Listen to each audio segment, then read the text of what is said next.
Hello, it's Miss Heather, piano and voice teacher here at Conservatory of the Ozarks, and this is for my shy student Anna. And so this exercise that I want to start with is called panting, because you pant.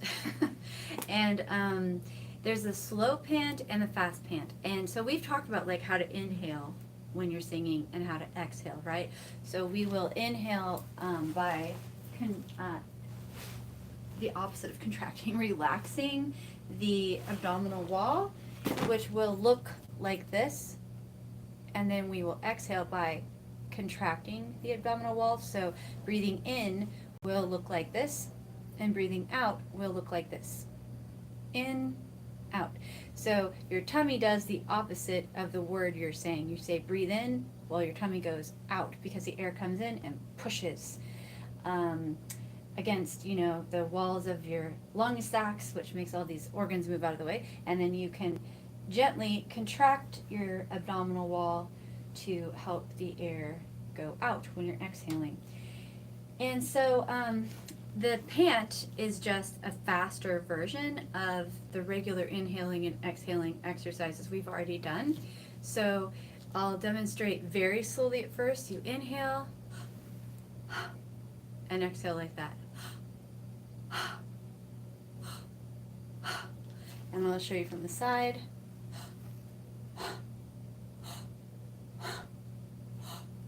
Yeah, you can try it along with me if you want to. And so the slow pant is kind of nice to do with a metronome. And if you want, you can just like look up on YouTube metronome and put like how many beats per minute you want. I can even add one to your playlist. And that is a like nice, easy way of tracking your progress. So this is a metronome at 60 BPM, which is an abbreviation for beats per minute. So the same thing as a second hand on a clock. So when I first was learning how to pant from my voice teacher, Mrs. Ruffin, when I was in college, I would practice this way. So, because this exercise, I found this exercise to be quite challenging. Not for everybody, but for me it was. So I would inhale, exhale, inhale, exhale, like this.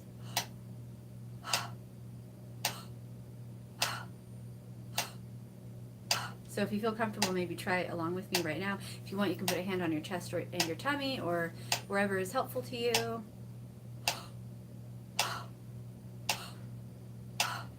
And from the side. And so your mouth is just open, your jaw is just relaxed. And then once I could do really, really slow like that, and I could do it for, a decent amount of time, then I just tried going twice as fast. So I would try in, out, in, out, in, out, in, out. You could, instead of that, you could increase the beats per minute if you wanted to. So instead of 60, you could try 80, but I'll show subdividing the beat like this.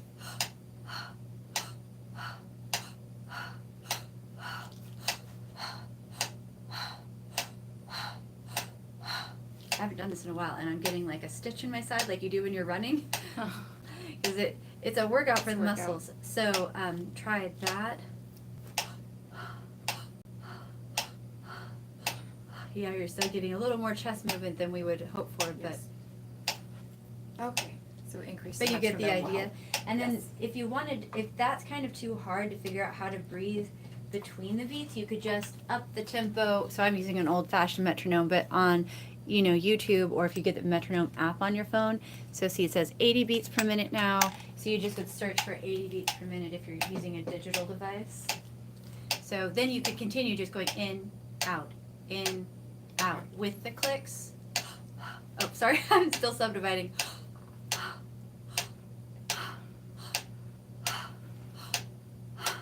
From the side. And so I would do that for a while, and I really had to take a while before I got to where I could do the fast pant, which is even harder than the slow pant. That was the slow pant? That was the slow, okay. That's the slow pant. I'm so sorry. Oh, This is really hard to do. So, and I don't know, but I'll demonstrate from the front and then the side. You might not even be able to tell from the front, like, what's going on. But I don't usually put a hand on my chest because I find, like, feeling my stomach releasing into both of my hands is more helpful for me. But I did used to put my hand on my chest so I could feel that my chest was not moving, and that's also a helpful thing to do. So you could do either way, but that's why I'm standing this way. So this is the fast pad.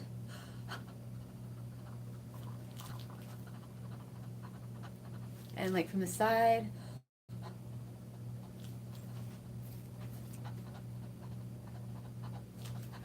I don't know if you can even see. It's like very fast. And so what I just showed you, how to like gradually increase the speed, I did that over and over again, right? Till I got like so fast I couldn't stay. I could go faster than the metronome.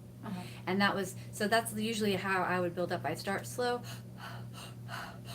You don't have to use a metronome, just it's a nice, it gives you a certainty that you are increasing your speed and you're still staying steady and not just like erratic. And then I would go and build up. So the benefit of this breathing exercise is primarily for singing rapid fire short duration pitches like you have in the vocal exercise we were talking about, the E, that one, number 10 or something, I forget what number, but you remember the one I mean. And so if you could try to do the panting exercise, I mean, just like work on it for like literally 60 seconds every day when you practice, just to kind of slowly like build up your stamina a little bit, and try to notice if singing that exercise begins to feel more buoyant and the pitches feel more supported and bouncy and less smushy. Are you actually taking a distinct inhale and exhale on that exercise? Not for the fast pant. For the fast pant, good question. Yeah, for the fast pant, it's one quick inhale and then. Okay, I see. But so how would you actually, say that? am I inhale? I guess I never thought about it because for slow you do. Yeah, I am. It just like transitions so quickly. I'm not even thinking about it anymore. Yeah, it's going in and out. Yeah. Okay. Okay. I'm just saying of that exercise, how that would translate. Okay. Because you need the little puffs of air, the little bouncing puffs of air for each of the short duration pitches. Okay. And the support can come from your abdominal wall gently squeezing or contracting for each little pitch, for each inhale. See, like I could like wiggle my like abdominal wall without, not while I'm talking, but see that, like, and I'm not even breathing, but like if you do the breathing exercises, you improve the way your abdominal wall muscles can function, and they can function more precisely and with in a more nuanced way. Like you can demand more specific things from your abdominal wall as your abdominal wall is helping you breathe while you sing. Okay. Like even I don't work out right now like at all, but I use like the time in my life when I worked out the most, where I was like really working out a lot, like 1 to 3 hours a day, and I was doing like a lot of core work. Still, if I would do my breathing exercises, I could feel tightness and soreness in my abdominal wall. Because it is like doing breathing exercises is a different way of using your abdominal wall muscles than like any other exercise you can do. And you should feel it like, here's my belly button. It's like right above the belly button is where I would start to be able to feel a burning sensation in the muscles as I would practice my breathing exercises. So kind of right up in here. Okay. So yeah, does that all make sense? And then I want to, so that's kind of like the end of what I was going to say about the fast pant, slow pant. But I want to show you about semi-occluded vocal tract exercises for the first time today for a minute. And this is a straw which you can use to make sound, phonate. You can put the straw in your mouth like this and then exhale, but block the exit with this, which is not a semi-occluded vocal tract exercise. It's just so you can feel this sensation. like if you try it, you can use that straw there if you want to. You can feel the air pushing against the back of your throat, creating more space. And so if you try that with the straw, you can use this I'll one. do that. If you We'll try just it, watch. then you can feel the sensation and then stop doing that and just leave the straw in. Release your jaw to inhale as normal. Don't let the straw change the way you're inhaling. And then wrap your lips, corners in, all the way around the straw. Not like this. Pull it, like, think of like wrapping around the straw. And then because you're blocking the exit route for the air, you should have a little bit of a buildup of air on the inside of your mouth. See if you can feel a more subtle version of the expansion you felt when you blocked the straw as you begin phonating rather than exhaling into the straw to do the siren, like this.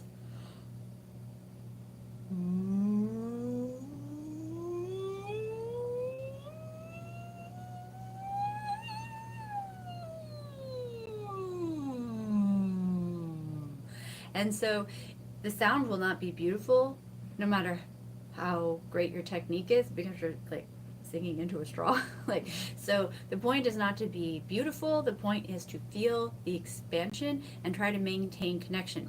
Like, I don't know if you heard, like, I had some interruptions in my phonation, or some crackles, you could say, while I was sliding, because I have some inflammation in my vocal folds today. And remember how we talked about how the siren can be like a little bit of a barometer. So then you could try again. Feel the sensation, because finding the sensation while you're not doing anything else is the easiest thing. And then try to do another siren.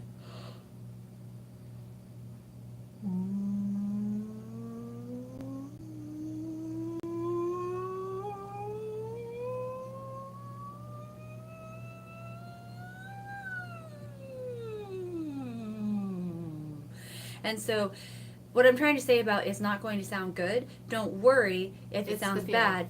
Yes. It's the feeling in the Look back for of the the throat. feeling. That's what we're looking for. And so I don't know if you could hear the second time I'm like, okay, I'm having some roughness in my tone quality because I can, like, my throat feels scratchy. I can, like, feel it right now. And it's, of course, getting more scratchy because I'm teaching. So, like, I was like, but I still want to try and, like, smooth out those breaks if I can. So, like, I tried to go slower and be a little lighter to maintain the connection. But you could hear I couldn't entirely maintain the connection, and some days you will be able to. But this, using the straw would be great for you to do this week, because the stretching open and the buildup of air pressure, SOVT exercises, and in particular straw phonation, is soothing for your vocal folds. So since you are also recovering from an illness right now, like, this would be a great thing to spend a lot of time doing this week. And you can also use this for any of the exercises you're singing, and just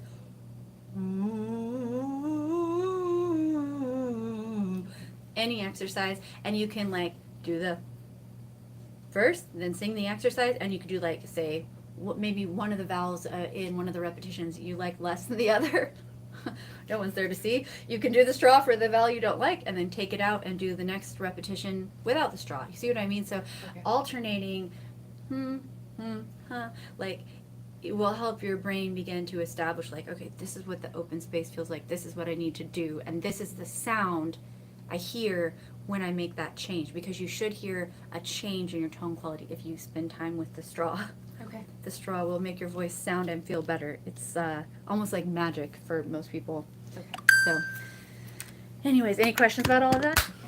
Okay, great. I will work on it. job. Okay, that's helpful. Yeah,